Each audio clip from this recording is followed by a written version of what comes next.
आज हम कुछ नया करेंगे। मैं हर बार कहती हूँ कि कुछ नया करोगे तो कुछ नया पाओगे। इस बार हम विक्रम बेताल की स्टोरी सुनेंगे। आज तक हम हमारी मातृभाषा गुजराती में रीडिंग करते आए।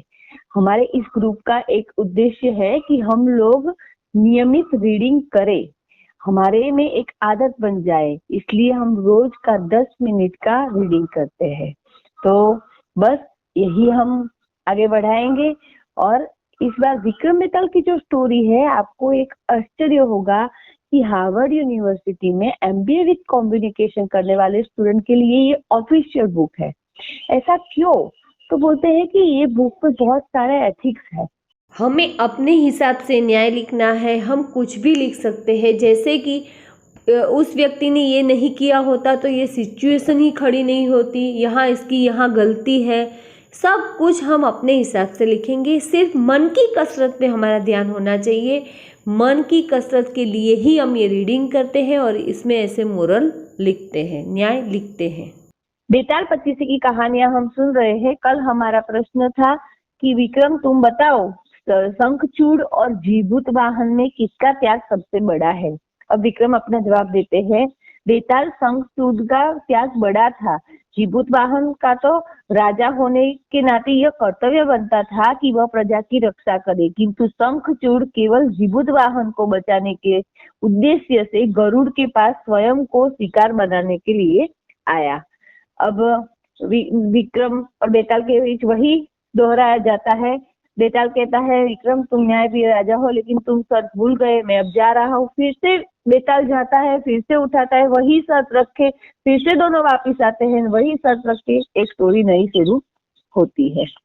चंद्रपुर अब की आज की स्टोरी का है कि राजा क्या है वो प्रश्न लास्ट में सुनेंगे। आपकी स्टोरी हम चालू करते हैं। चंद्रपुर नामक नगरी का राजा युवा और अविवाहित था। साथ ही वह बहुत आकर्षक, गुणवान, शक्तिशाली भी था। इसी कारण उसे नगरों से विवाह के प्रस्ताव आते थे। कई नगरों से विवाह के प्रस्ताव आते थे। चंद्रपुर नगरी में एक व्यापारी रत्नदत्त रहता था। उसकी एक पुत्री थी जिसका नाम उन्मादिनी था। वह बेहद सुंदर और सुशील कन्या थी। रत्नदत्त की यह इच्छा थी कि उसकी पुत्री का विवाह राजा के साथ ही हो, क्योंकि वह इतनी सुंदर कन्या के योग्य हो सकता है।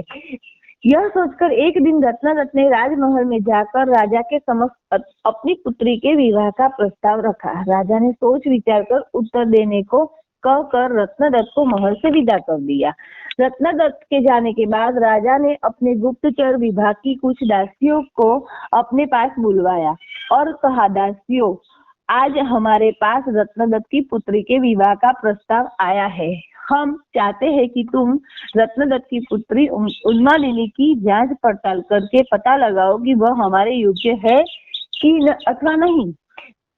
जो आज्ञा महाराज। यह कहकर दासियां वहां से चली गई। उन्होंने कुछ दिन तक उन्मादिनी की इर्द गिर्द रहकर उसकी जांच पड़ताल की। उसकी सुंदरता को देखकर दासियां भी कायल हो गई, लेकिन कुछ सोचकर उन्होंने महल में वापस आकर उन्मादिनी को राजा के योग्य नहीं बताया। राजा ने उसकी बात मानकर रत्नदत्त की पुत्री से विवाह करने में अपनी असमर्थता प्रकट कर दी। राजा से इनकार करने के बाद रत्नदत्त ने उन्मादिनी के विवाह का प्रस्ताव नगर के सेनापति बलभद्र के पास भेजा, जिसने उसे सहज स्वीकार कर लिया और दोनों का विवाह हो गया। दोनों सुखमय वैवाहिक जीवन बिताने लगे। विवाह के अवसर पर सेनापति बलभद्र ने राजा को भी आमंत्रित किया था।